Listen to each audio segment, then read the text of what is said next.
Ils font l'objet de graves accusations qui pourraient leur coûter très cher. La cour criminelle de Dakar les soupçonne d'avoir voulu créer une base djihadiste au Sénégal, avec le soutien du groupe islamiste nigérian Boko Haram et de l'organisation État islamique. Les révélations faites par certains prévenus donnent froid dans le dos. Koumba Niang est une mère sénégalaise de 34 ans. Elle est les grands titres de la presse sénégalaise au lendemain des révélations qu'elle a faites au procès d'une trentaine de personnes jugées par le tribunal correctionnel de Dakar pour actes de terrorisme, financement du terrorisme et blanchiment de capitaux. C'est l'une des deux épouses de Mactar Diokan, un des principaux prévenus de ce procès inédit au Sénégal.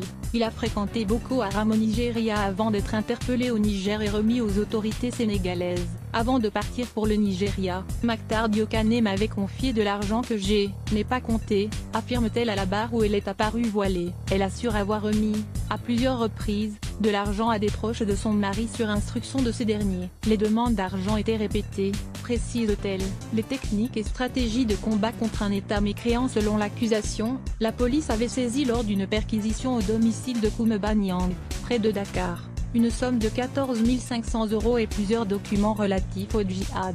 Ces documents détaillent notamment les techniques et stratégies de combat pour déstabiliser un État mécréant. Ils passent en revue les techniques d'enlèvement, de rapt et d'assassinat. Des livres légitimant les exécutions sommaires de personnes opposées au djihad y ont été également retrouvés. Accusé d'avoir voulu créer une base djihadiste au Sénégal. Dans le box des accusés, la presse sénégalaise s'intéresse à un autre prévenu, l'imam Alioune Ndao, considéré comme le guide spirituel d'une cellule terroriste qui voulait installer un califat en Afrique de l'Ouest avec comme base la Casamance, dans le sud du Sénégal.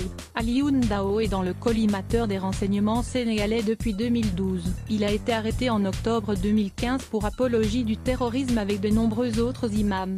La police avait trouvé chez lui de l'argent, des ordinateurs, des publications relatives à l'État islamique et à Boko Haram ainsi qu'un pistolet et des munitions. Les enquêteurs l'accusent d'avoir entretenu des centres d'endoctrinement et des gîtes pour jeunes terroristes en partance, ou de retour des fronts de Libye, de Syrie, du Nigeria ou du Niger. J'ai appris à tirer des rafales et à conduire des chars parmi ces anciennes recrues. Certains accusés ont admis avoir effectué des voyages entre le Sénégal et le Nigeria. C'est le cas de Mamadou Ndiaye, alias Abou Youssouf. J'ai été au Nigeria dans les zones de turbulence. J'ai fait 6 mois là-bas.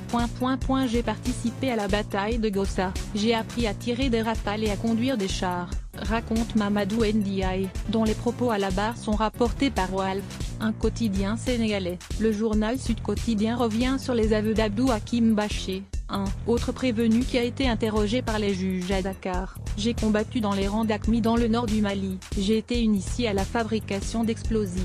J'étais parmi les combattants choisis par Aqmi pour surveiller 3 otages européens, confesse-t-il. Le manuel du djihadisme sénégalais. La presse sénégalaise rapporte des révélations sur le contenu du manuel du djihadisme sénégalais et sur la stratégie d'assassinat d'enfants, de femmes, de déstabilisation des forces de sécurité et d'exécution de tout musulman opposé au djihad. Des révélations terrifiantes qui inquiètent les Sénégalais.